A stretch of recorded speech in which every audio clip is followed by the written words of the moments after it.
በጣም አሪፍ ነበር። ለምን ማለት ተገኘ? ያው ያሳለፍነውን ጊዜ እያሰብኩ ሳላውቀው ነው የተኛሁት። ተመሳሳይ ነበር።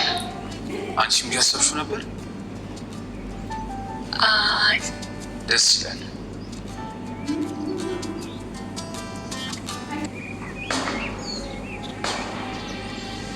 ምንድን ነው? አሁንም ጋር በዚህ ሰዓት ትሰሪያለሽ? ምን ሶር የተገናኘ ነው ማለት ባለትዳር ወንድ ጋር ምን ላደርግ እችላለሁ? ይህን የመሰለ ቁንጅና ይዘሽ ግን አለመመረጥ አይከብድም? መልክ እኮ ታጥቦ አይጠጣም። እኔ ግን የታየ የውስጥ ውበትሽ ነው፣ ፊትሽን ያሳምራል። ለማንኛውም ሳትመረጭ እዚህ ቤት ውስጥ ዝም ብለሽ ከምትቀመጭ ለምን አንተ ምን ጊዜ ማሳለፍ አትፈልጊ? ምን አይነት ጊዜ? ደስ የሚል ጊዜ። ስላሰብክልኝ አመሰግናለሁ። አስልሻለሁ።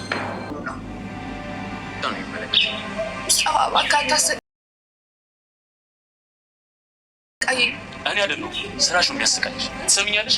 ያን ያጣሁትን እያንዳንዱን ነገር አሁን ማግኘት እፈልጋለሁ። እውነት ላለው ባልሽን ተቀበል። ምን ብዬ? እኔ ምን ብለሽ ነበር የምትቀበል? ሙስጠፋ ያ ጊዜ እኮ አልፏል። እመኝ፣ እኔን የተሰማኝን ስሜትሽ በዚህች 2 ቀን ውስጥ 500 ሺህ ብር ካልሰጠሽ ሁሉንም ነገር አበላሽው። እኔ ጋር እንድትሆን እፈልጋለሁ። የምርህን ነው?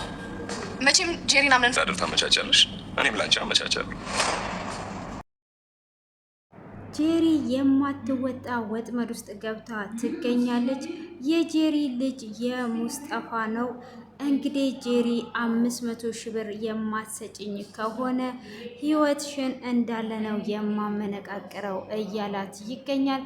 ቃል እንዴት እዚህ ቤት ሆነሽ አለመመረጥሽ ከኔ ጋር ጥሩ ጊዜ ታሳልፊያለሽ በማለት እንግዲህ ጄሪን ደግሞ እሱን እንድትተባበረው አድርጎ ከብሌን ጋር ለማደር ይፈልጋል። ቃል እንግዲህ ከብሌን ጋር ማደር ሲፈልግ ከጄሪ ጋር እየተደራደራት ይገኛል። ጄሪንም እንግዲህ 500 ሺህ ብሩን እንዲሰጥሽ አደርጋለሁ፣ አንቺ ደግሞ ከኔ ጋር እንድታደር አድርጊ ብሎ ይላታል። ይሄ እጅግ ቀላል ነው፣ ምንም አታስብ እያለችው ትገኛለች። ብሌን እንግዲህ ከአምላል ጋር ጥሩ ጊዜ አሳልፋ ነበረ፣ ግን አሁን ያላሰበችው ወጥመድ ውስጥ ገብታ ትገኛለች። እንግዲህ በባለፈው ክፍል ላይ እንደምናስታውሰው ብሌንና ሀምላል እየተዝናኑ ጥሩ ጊዜ እያሳለፉ ነበር። ወደ ቤትም ሲመጡ ሙስጠፋ ቤት ነበረ። ሙስጠፋም እንግዲህ ቃል እንዳየችው እጅግ ደንግጧ ነበር ክፍሉ የተጠናቀቀው። ቃልም የመጀመሪያዋ ፍቅረኛዋ ሙስጠፋ ነበረ። ሙስጠፋንም እንዳየች ብትደነግጥም እዚህ ምን ልትሰሪ መጣሽ እያለ እያፋጠጣት ሳለ ሲፈን ትመጣለች። ሲፈንም ከሙስጠፋ ጋር ተዋወቂ ወንድሜ ነው ስትላት እንግዲህ እየተንቀጠቀጠች ትተዋወቀዋለች። እሱም እንግዲህ ከተዋወቀችው ከትንሽ ደቂቃዎች በኋላ ወደ መኝታ ክፍሏ ይሄዳል። እሱም ወደ መኝታ ክፍሏ ከሄደ በኋላ ደግሞ እዚህ ምን ልትሆኚ መጣሽ በማለት ሲጠይቃትም እንግዲህ ያው ሲፈን የሀምላል ሚስት ሆና እንደተመረጠች ትነግረዋለች። እሱም እንግዲህ መኝታ ክላሷ ገብቶ ምን ልትሆን ነው አሁን ደግሞ እዚህ የመጣኸው? የድሮ ህይወታችን አሁን አልፏል ቀርቷል ብላ ስትለው እሱም አልጋ ላይ ወርውሯትም ነበረ። ሆኖም እንግዲህ ሀምላል በዚህኑ ሰዓት በር ያንኳኳል። እሱም በር ባንኳካበት ሰዓት የምትገባበት ታጣለች። እሱንም ሽንት ቤት ተደብቀውና ሰውነቷ እየተንቀጠቀጠ ነበረ። ሀምላልም እንግዲህ ከብሌን ጋር ያሳለፈውን ጊዜ እያሰበ ስለሆነ አስተውሎ ምንም ያያት ነገር አልነበረም። በዛ የተነሳ እንግዲህ እሱም የተወሰነ ሰዓታት ሽንት ቤት አሳልፎ ነበረ። ለምንድነው ህይወቴን የምትበጠብጠው? ያለፈው ህይወት አልፏል፣ ስለዚህ ልኖርበት ህይወቴን ተወኝ ብላ ትለዋለች። እሱም በፍጹም የምተውሽ ነገር የለም፣ ምንድነው የምትፈልገው ከኔ ብላ ትለውም እኔ አሁን ላይ ካንቺ ምንም ነገር አልፈልግም። አሁን ያበጠበጥሽኝን ህይወት አሳይሻለሁ በማለትም እንግዲህ እየተናገራት ይገኛል ማለት ነው። እሱም እንግዲህ በዚህ አይነት መልኩ ቢናገራትም በፍጹም ይሄንን ነገር ወደኋላ አልልም እያለች እንግዲህ ትገኛለች ማለት ነው። እንግዲህ ከዚህ ሽንት ቤት ወጣልኝና ሂድ ብላ ብትለውም እሷም እንግዲህ ወጥቼ አልሄድም ሲላት ሀምላለም እንግዲህ ተኝቶ ብሌንን እያሰበ ሳለ እንቅልፍ ይዞት ይሄዳል። በዛንም ሰዓት ሙስጠፋን አውጥታው ነበር። ሆኖም እንግዲህ ሙስጠፋ ቢወጣም ከጄሪ ላይ ሊወርድላት አልቻለም ማለት ነው። እንግዲህ ብሌንም ካደረች በኋላ ጠዋት ላይ ዝንጥ ብላ እየወጣች እያለ ሀምላል ያገኛታል። አዳር እንዴት እንደሆነ በጠየቀችው ሰዓትም እጅግ ጥሩ እንደነበረ ያሳለፉትን ጊዜ እያሰበ እንዳደረ ይነግራታል። እሷም ደግሞ በተመሳሳይ ያንን እያሰበች ነበረ። እሷም አይደለም ብላ ስትለው ጥሩ ነው እያለች እንግዲህ ቃል ይመጣል። ቃልም እንግዲህ ሲመጣ ምነው በጠዋቱ መጣ ብሎ ሲጠይቀው እንቅልፍ እምቢ ብሎኝ ነው በማለት ይመልስለታል። እሱም ሳሎን እጠብቅሃለሁ ሳሎና በማለት እንግዲህ ትቶት ይሄዳል። እሱም ብሌንን እጇን ይይዛትና እሱም ምንድን ነው እሱ አንቺ ከአምላል ጋር ምን ትሰሪያለሽ ብሎ ሲላት ከባለ ትዳር ጋር ምን እሰራለሁ አሁን አግኝቼው ነበር በማለትም ስትጠይቀው እንግዲህ እንዳያችሁትም አንቺ በዚህ ውበትሽ በዚህ ቁንጅናሽ ያልተመረጥሽ እዚህ ቤት ምን ትሰሪያለሽ በማለትም ሲጠይቃት እሷ ቁንጅና ታጥቦ አይጠጣም ስትል የውስጥሽ ቁንጅና ነው ከላይ ያበራው በማለት እንግዲህ ብዙ ቃላቶችን ይናገራታል። እሷም በጣም በመገረም አመሰግናለሁ ብላ ትታው ትሄዳለች። እሱም ሀምላል ጋር ይወርድና እንግዲህ ይጠይቀዋል። ለምንድን ነው እቺ ልጅ እዚህ ምን ትሰራለች? ከዚህ ቤት ለምን አታወጣትም? በማለት ሲጠይቀውም አይ አላወጣትም ይላል። አንተ አሁን ልጅህን ነው መንከባከብ ያለበት፣ ትኩረትን ሁሉ ልጅ ላይ አድርግ ብሎ ይለዋል።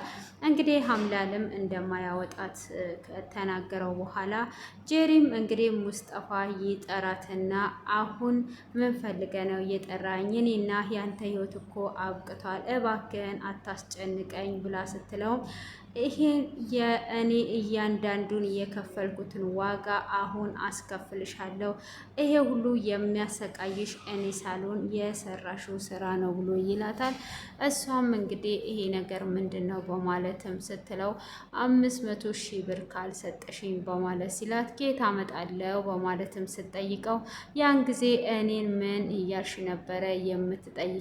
ስለዚህ 500,000 ብሩን የማሰጪኝ ከሆነ ነገሮችን ሁሉ አበላሻለሁ በዚች በሁለት ቀን ብሎ እንግዲህ ማስጠንቀቂያ ሲሰጣት ጄሪም እጅግ ትጨነቃለች። እንግዲህ ባሏንም ለመጠየቅ ወረድ ስትል ቃልን ታገኛለች። ቃልም እንግዲህ አብሮ አደጉና በጣም የሚቀርበው ጓደኛ ስለሆነ ታማክረዋለች። ምን ይሻለኛል? ብር ፈልጌ ነበረ ግን ሀምላልን ብጠይቀው ይቀየም ይሆን እንዴ? በማለትም ስትጠይቀው እንዴ ለምን ይከፋዋል? አይቀየምሽም? ምን ፈልገሽ ነው? እኔ ጠይቀልሻለሁ ካልሆነ ብሎ ይላታል። እሷም አንተ የሚሰማ ከሆነና የምትጠይቅልኝ ከሆነ ከልብ አመሰግናለሁ፣ ውለታን ከፋይ እሆናለሁ፣ እጅግ ቸግሮኝ ነው ብላ ትለዋለች። እሱም አሁኑኑ ውለታዬን እጅ በእጅ ምትከፊኝ ከሆነ ምንም ችግር የለውም በማለት ይላታል። ምን ትፈልጋለህ? ከኔ የምትፈልገው ነገር አለ ወይ ብሎ ስትለው ብሌን ከኔ ጋር እንድትሆን እርጅኝ ብሎ ይላታል።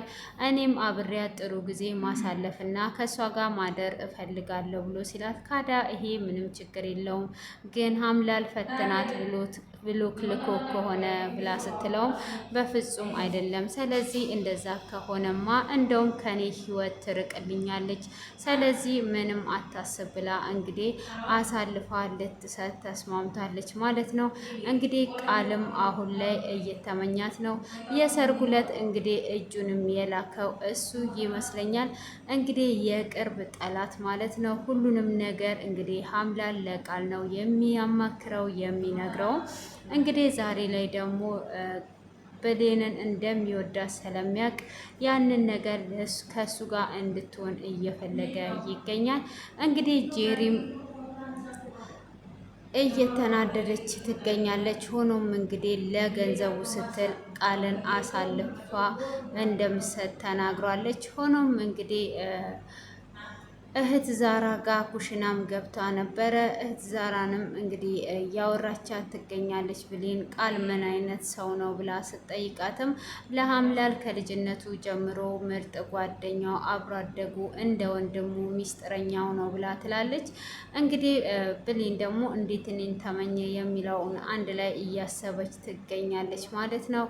እጅግ በጣም የሚያሳዝን ነው። እንግዲህ ይሄኛው ክፍል እንግዲህ በዚህ አይነት ባጭሩ ተጠናቋል ማለት ነው። አጠር አድርጌ ስነግራችሁ እስቲ እናንተም ልጁ የሙስጠፋ ነው የምትሉ ኮሜንት ላይ አስቀምጡልኝ። ቀጣዩን እንግዲህ ይዤላችሁ እቀርባለሁ ማለት ነው። ለዛሬ ያዘጋጀውላችሁ ይሄንን ይመስላል። እያበረታታችሁኝ ስለሆነ ከልብ ከልብ አመሰግናለሁ። መልካም ምሽት ይሁንላችሁ። ከልብ አመሰግናለሁ። ባይ ባይ።